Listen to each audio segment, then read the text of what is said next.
गोपाळ भाऊ. तुम्ही सगळेजण एक एक करून या आणि खजिनदाराला दुर्गा पूजेनिमित्त भत्ता द्या.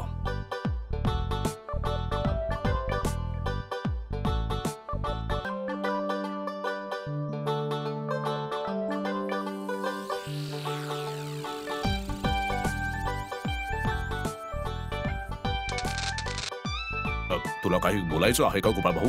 महाराज, आता मी काय म्हणणार? माझ्या बायकोच्या मोठ्या मोठ्या मागण्या, मोठा खर्च सगळं सामान्य भत्त्यात नाही भागत महाराज. गोपाळ भाऊच्या मागण्या खूप जास्त आहेत महाराज. आमच्या मागण्या तर तितक्या मोठ्या नाही आहेत. हा मोठा माणूस आहे. थोडं काटकसरीने जगायला शिकलं पाहिजे गोपाळ भाऊ. जी महाराज.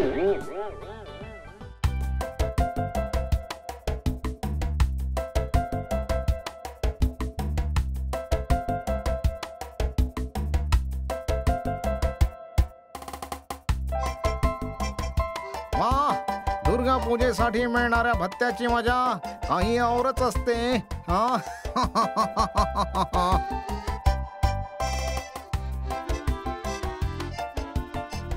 अरे वा, चेहऱ्यावर इतकं गोड हसू घेऊन कुठे चाललात मंत्री साहेब? अरे मनुक्यासारखा सुकलेला चेहरा आता टरबुजासारखा दिसतोय. काही नाही हो, खिसा भरला म्हणजे चेहरा पण खुलला. हो, इथे तर आमचा खिसा रिकामा पडलाय मंत्री साहेब. का काय झालं? सगळ्यांचे दिवस एकसारखे नसतात ना मंत्री साहेब. सध्या तुमचं राज्य चाललंय, त्यामुळे आमचं म्हणणं तुम्ही काही ऐकणार नाही. पण तुमच्या चालाक युक्त्या आणि चालीत मी किती सहकार्य केलंय. शेवटी तुम्ही 5 नाणे देऊन स्वतःची सुटका करून घेतली. अरे बाबा, यात इतकं दुःखी होण्याची गरज नाहीये हो. मी आहे ना इथे. हाच तर विश्वास आहे. राज्यसभेत इतक्या प्रकारच्या विधी होत आहेत, यावेळीही नक्कीच काही होतील. तिथे मला काही काम मिळालं तर बरं होईल. अरे ऐक ना, तुला जर मी राज्यसभेत सामील करू शकलो असतो तर फार चांगलं झालं असतं. मला ही मदत झाली असती. राज्यसभा? बाप रे बाप, मग तशीच व्यवस्था करा ना. करा की. हा, अरे माझ्या डोक्यात एक मस्त योजना आली आहे. यावेळी दुर्गा पूजेत एक अद्भुत घटना घडणार आहे. वा वा वा वा. अरे मी त्या क्षणाची वाट पाहतोय. यावेळी माझ्या रस्त्यातील काटा काढून तुला मजबूत आधार म्हणून उभा करेन तिथे. तुमच्या रस्त्यातला काटा कोण आहे? म्हणजे मी जो विचार करतोय तोच आहे की काय? अरे तू तर बरोबर ओळखलंस मित्रा. त्या काट्याचं नाव आहे गोपाळ भाऊ. हा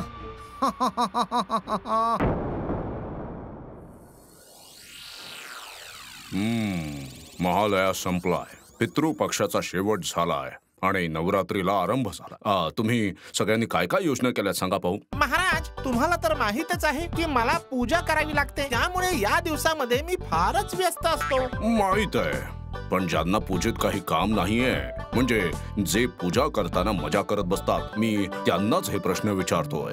महाराज, पूजा करून मला खूपच आनंद मिळतो. बरोबर बोललात.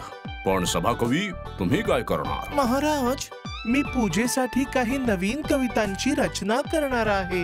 म्हणजे असं काहीतरी सुचतंय का, जसं की पूजा येत आहे त्याचा आनंद साजरा करण्यावर कविता? होय महाराज, तसंच काहीतरी सुचलंय. ऐकू का? हो हो, मग सादर करा, ऐकून टाका. शरद ऋतूचा सुगंध आणि दशभुजेची पूजा. उत्सवात सर्वत्र आनंद, मनात येईल तसे सजा. कास फूल पाहून जागृत होतो आनंद मनामध्ये. निळसर आकाशामध्ये जसा घनदाट कांचन मनामध्ये. वाह वाह वाह, चमत्कार चमत्कार. कवीजी, तुम्ही अप्रतिम कविता लिहिली आहे. पूजेसाठी अजून भरपूर कविता लिहा अशी माझी अपेक्षा आहे. जशी आज्ञा महाराज. पण महाराज, राजकवी यांच्या कवितेच्या एका ओळीत मला काहीतरी खटकतंय महाराज. खटकतंय? तुम्हाला यात काय खटकतंय गोपाळ भाऊ? खरं सांगायचं तर महाराज, गोपाळ भाऊला ही सोपी कविता समजली नाही वाटतं. हो, मला कविता अगदी व्यवस्थित समजली आहे मंत्री साहेब. म्हणजे तुम्हाला कविता समजते गोपाळ भाऊ? हा, आणि जर समजते तर मग प्रत्येक गोष्टीवर तुम्हाला खोड काढल्याशिवाय जमत नाही वाटतं. मंत्री, गप्प बसा तुम्ही. गोपाळ भाऊला काय म्हणायचंय ते मला ऐकायचंय. गोपाळ भाऊ, सांग मला काय खटकतंय तुला. महाराज, मला त्या कांचवनात काशफूल उगवणं हे शब्द खटकत आहेत महाराज. नाही म्हणजे लहानपणापासून मैदानाच्या कडेला पाण्याजवळच काशफूल उगवताना पाहिलंय म्हणून म्हणालो. तुम्हाला कोणी सांगितलंय का गोपाळ भाऊ की कांचवनात काशफुलं उगवतच नाहीत? नाही, कोणीही सांगितलेलं नाही, पण माझ्या पाहण्यात आलेलं नाहीये. महाराजांच्या बागेत त्या कांचनवनात मी कधीही काशफुलं उगवताना पाहिलेलं नाही. हे पहा गोपाळ भाऊ, कवीच्या मनात असेल तर कांचनवनातच काय, तुझ्या घराच्या अंगणात सुद्धा काश फुलं उगवू शकतात. दुष्ट. बरोबर म्हणालात. मी पण विचार करत होतो की जर माझ्या घराच्या अंगणात काशफुलं उगवली तर माझ्या घराचं नक्कीच जंगल होईल आणि ते जंगल माझी बायको माझ्याकडूनच साफ करून घेईल. अरे तुम्ही ना तुमचं घर स्वच्छ करण्याची योजना आखा. मी ती सगळी योजना आखून ठेवलेली आहे. योजना आखून ठेवली? यावेळी दुर्गा पूजेच्या आधी माझं घर स्वच्छ करण्याचं ठरवलेलं आहे. तुम्ही इतके आळशी आणि कंजूस आहात की तुम्ही तर घराची साफसफाई करण्यातही कंजूसी करता. तुम्ही काय स्वच्छता ठेवणार? वाह वाह वाह वाह, गोपाळ भाऊ, कल्पना छान आहे. पण दरबारामध्ये अजून कोण आहे जो या पूजेत स्वतःचं घर साफ करेल? मला तर याची आवश्यकता नाहीये महाराज. माझं घर दररोज खूपच चांगल्या प्रकारे स्वच्छ केलं जातं. माझं घर कधीच साफ होणार नाही महाराज. असं का? कारण जर माझं घर साफ केलं तर माझ्या प्रयोगाची सगळी सूत्र गायब होतील. हे अगदी बरोबर बोललात. पण महाराज, तुमच्या लक्षात येत आहे का की गोपाळ भाऊ कुणालाही हसू शकत नाहीये? तुम्हाला म्हणायचं तरी काय मंत्री? महाराज, मी बऱ्याच दिवसांपासून बघतोय की गोपाळ भाऊ आपल्याला हसवू शकत नाहीये. म्हणून मला असं वाटतं की दरबारात एक नवीन विदूषक आणण्याची गरज आहे. हे काय बोलताय? मला जे वाटतंय तेच मी सांगितलं महाराज. चांगली गोष्ट आहे. मग एक नवीन विदूषक आणा तुम्ही. त्याच्या येण्याने राजसभेत हास्याची लाट येत असेल तर येऊ द्या. अहो, तुम्ही काय म्हणताय मंत्री? गोपाळ भाऊ फक्त विदूषकच नाही तर माझा बुद्धिदाता देखील. तर मग महाराज, गोपाळ भाऊने बुद्धिदात्याच्या रूपात दरबारात राहायला हवे आणि आपण या अष्टमीच्या पूजेच्या दिवशी स्पर्धेच्या माध्यमातून राज्यसभेत नवीन विदूषक आणूया.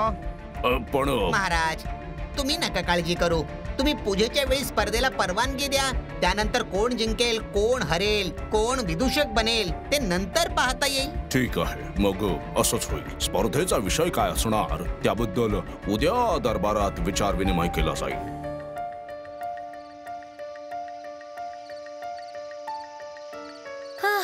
बापरे, किती उशीर झालाय. चला आता झोपायला चला. अरे देवा. हो, आलोच मी. काय हो, तुम्ही काय विचार करताय सांगा बघू. मग आजपासून बघते मी, राज्यसभेतून आल्यापासून तुम्ही खूप गंभीर आणि उदास बसलेले आहात. काय झालंय? काय हो, राज दरबारात काही गडबड झाली होती का? काही कळायला मार्गच नाही. तुमच्या गोष्टी ना मला कधी कधी कळतच नाही. अच्छा सौभाग्यवती, जर माझी राज्यसभेमधली नोकरी गेली तर? म्हणजे तू म्हणजे काय म्हणायचं काय तुम्हाला? असं समज की राज्यसभेचा पगार घेणारा विदूषक नाही राहिलो तर काय होणार माझं? अरे देवा, असलं कसलं अपशकुनी बोलताय तुम्ही? तुम्ही विदूषक नाही राहणार म्हणजे महिन्याच्या शेवटी तुम्हाला पगारही नाही मिळणार.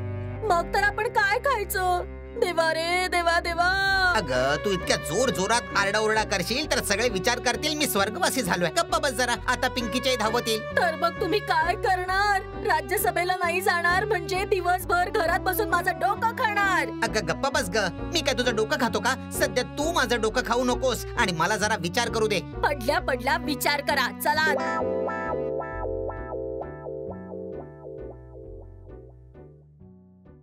अरे तू अजिबात काळजी करू नकोस. मी जवळपास सगळा बंदोबस्त केला आहे. ते तर मी समजून गेलो होतो. नाहीतर इतक्या रात्री मंत्रीजी माझ्यासारख्या गरीबाच्या घरी कसे येणार? खरं बोललो की नाही? अरे तू आता गरीब नाही राहणार. अरे एकदा का तू राज्यसभेत शिरला मग बघ मी तुला कुठून कुठे पोहोचवतो ते. वा वा वा, खूप छान, खूप छान. अच्छा भगवान, तू अजूनही रूप बदलू शकतोस ना? अहो का नाही. अहो ह्या कामात तर मी खूप तरबेज आहे, माहिती आहे ना तुम्हाला पण. वा वा, मग तर काहीच अडचण नाही. मी जसं ठरवलंय तसंच होणार आहे. तुला फक्त रूप बदलून थोडस हसवायचं आहे एवढंच. अहो यात काय अवघड आहे? सगळ्यांचं हसून हसून पोट दुखेल. वा, ठीक आहे. मंत्रीजींनी एक मोठी चाल खेळलेली आहे, पण मी गोपाळ भाऊ आहे. मला विदूषकाच्या पदावरून हटवणं हे मंत्र्याचं कामच नाहीये. हा, मला माहितच होतं तुम्ही जागे असणारच. तुमच्या घोरण्याचा आवाज ऐकू येत नव्हता म्हणून आले. तुम्ही अजून तोच विचार करताय. तुला झोप येत असेल तर तू झोप ना. ठीक आहे, पण काय ठरवलं तुम्ही? पूजेच्या दिवशी ना एक स्पर्धा होणार आहे. ती काय आहे ते उद्या कळेल. त्या स्पर्धेत जो पहिला येणार आहे ना बायको, तोच बनणार आहे विदूषक. हे बघा, तुम्हालाच पहिलं यायचं आहे, समजलं का? मी काय म्हणतो बायको, तू माझी चिंता कमी करण्याऐवजी ती अजून का वाढवतेस? हो, करा तुम्ही चिंता, पण पूजेचा आनंद कमी होता कामा नये याचंही तुम्हाला भान ठेवावं लागेल. सांगून ठेवते मी तुम्हाला. हा, अरे चल.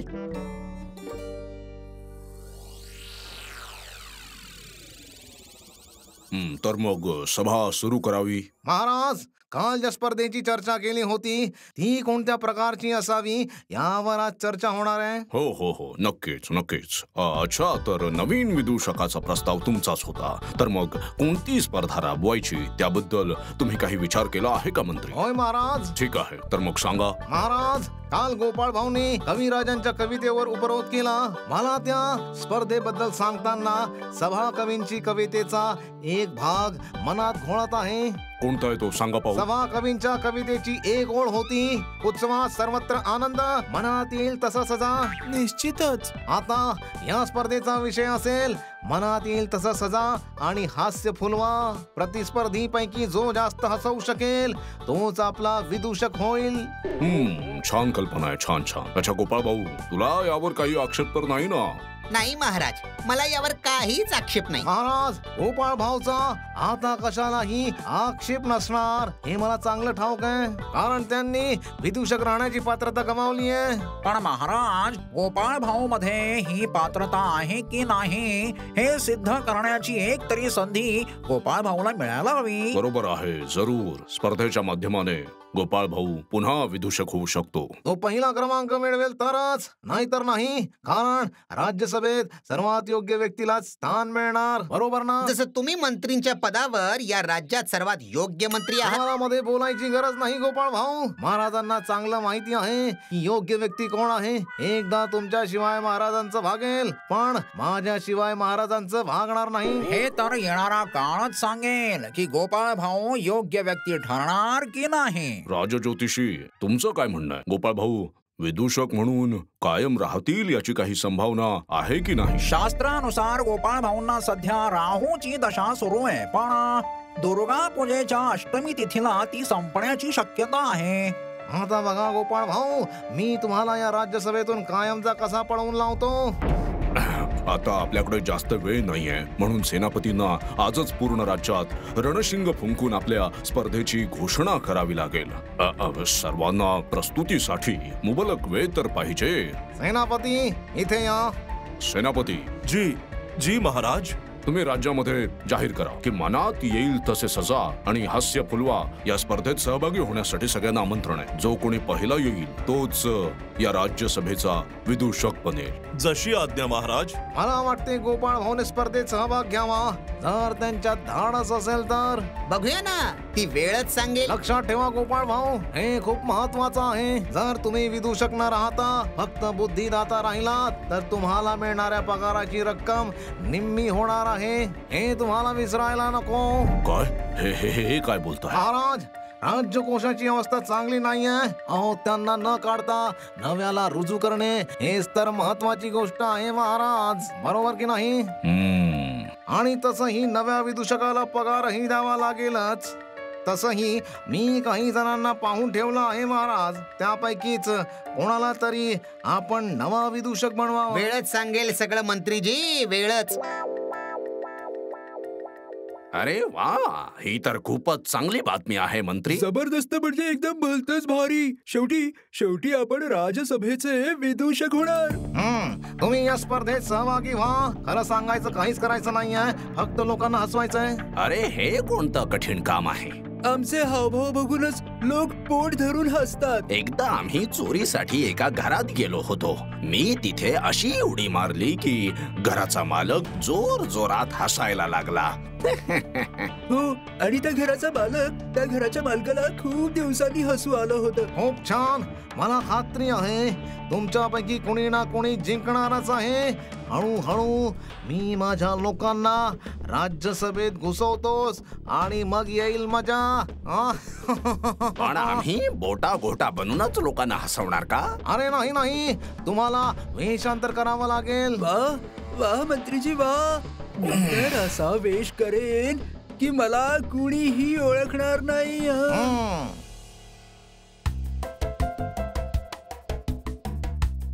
नेपळ्या, त्या दोन पतंग एकमेकांमध्ये अशा अडकल्यात ना, बघून तर असं वाटतंय की एक नक्कीच कापली जाईल. आई, जर कापली गेली तर पळून जाऊन पकडायची तयारी ठेव तू. हो हो, अरे मला असं वाटतंय की आत्ता कापेल.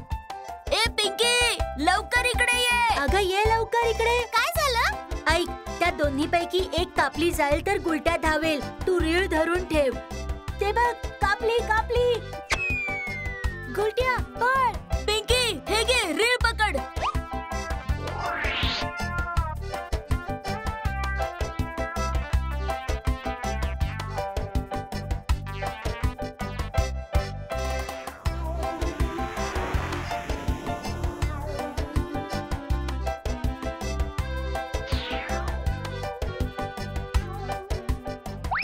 काय रे, काय बुटा, काय विचार केलास? गोपाळ भाऊचं नवीन विदूषक होण्याचं स्वप्न भंग करावं लागेल. अगदी बरोबर. मी कोणतं रूप धारण करू त्याचाच विचार करतोय.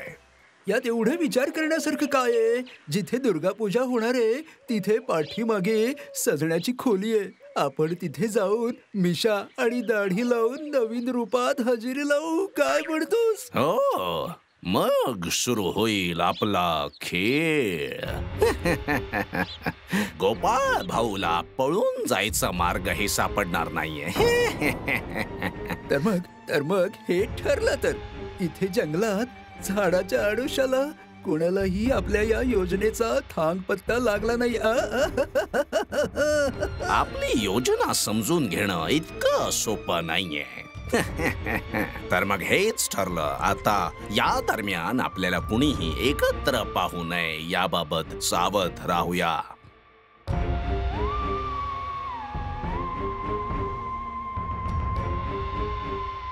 गोपाळाचं म्हणणं लगेच सांगावं लागेल.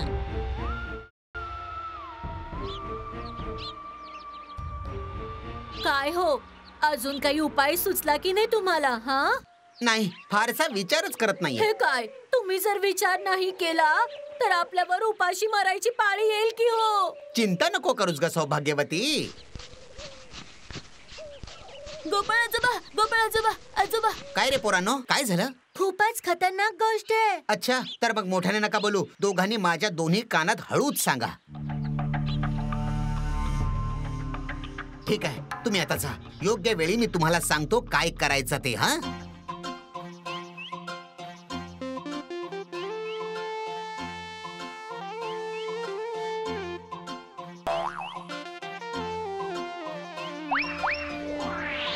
हे बघ घोटा, मी कसा दिसतोय बघून सांग तरी. फारच भारी दिसतोयस. हे बघ, ही दाढी बघ किती मोठी आहे. अरे बाप रे, ही लावलीस तर तुला कोणीही ओळखणार नाही. ही दाढी बघूनच लोक हसू लागतील. मला तर आताच बघून हसू येत आहे. जर तू विदूषक बनून घुसलास तर त्यानंतर मी खजिनदार बनून आतमध्ये घुसेन आणि त्यानंतर राजकोष रिकामा करून टाकू.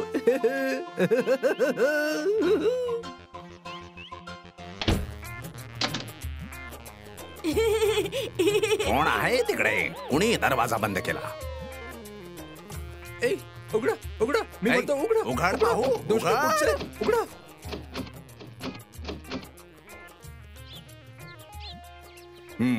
तर मग आता स्पर्धा सुरू करूयात का? पण गोपाळ भाऊ कुठे आहे? काय सांगू महाराज, गोपाळ भाऊ पळून गेला वाटतं. रणशिंग तर फुंकलेलं ना सेनापती. होय महाराज, पण प्रजेने येण्यास नकार दिलाय. का बरं? गोपाळ भाऊ विदूषक नसणार हे ऐकून सर्व मनाने उदास झालेत महाराज. त्या सर्वांनी सांगितलंय की गोपाळ भाऊंची जागा घेण्यासाठी ते या स्पर्धेत अजिबात भाग घेणार नाहीत. हे सर्व मूर्ख आहेत. चला सोडा. बोटे आणि घोटा कुठे राहिले?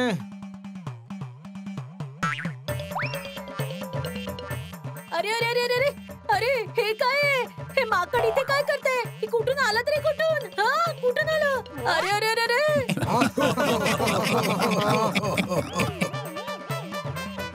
भगवान तर चांगला अभिनय करतोय. वा वा. काय हो मंत्रीजी, तो माकड तुमचा माणूस आहे का? हो नक्कीच. अरे तोच तर आपला विदूषक होणार आहे.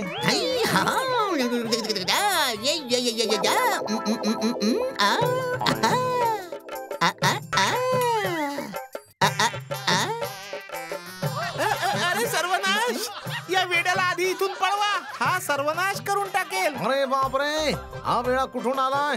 ए पाड. मला राजकोषातल्या सर्व मोहऱ्या भिक्षेत देऊन टाका महाराज, तुम्हाला पुण्य लाभेल. थांब जरा. अरे बापरे. अरे अरे अरे अरे बापरे. अरे अरे नाही नाही.